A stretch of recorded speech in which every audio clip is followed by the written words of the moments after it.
Hello mga idol. For today's video mga idol, bibisitahin natin yung mga pananim natin ng mga halaman mga idol. Ayan, talagay sa drum yan, dalawa yan.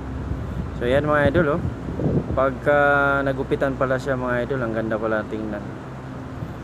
Pwede pang design sa mga kanto-kanto. Either kung apelido mo o pangalan mo, pwede dyan mga idol, gawin design. Kasi pag lumaki siya, ang ganda tingnan. Tapos ititrim nyo na lang idol. So ang ganda tingnan talaga pag natitrim na mga idol. Ayun, may ano pa tayo dyan. May ang tawag ito, bonggambilya. Ayan, kulay red yung kulay white yung bulaklak niya.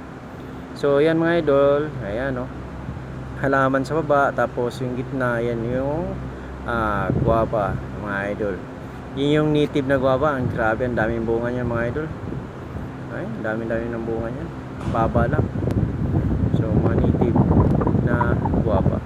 Ayan, ganyan yan siya idol. Kapag hindi nagupitan, ganyan siya. Ayan mga idol. O, diba? So pag lumago na, so gupitan para maganda tingnan. So sa mga bago pa sa channel ko, huwag kalimutan mag-like and share, subscribe para updated kayo sa mga video na aking magagawa.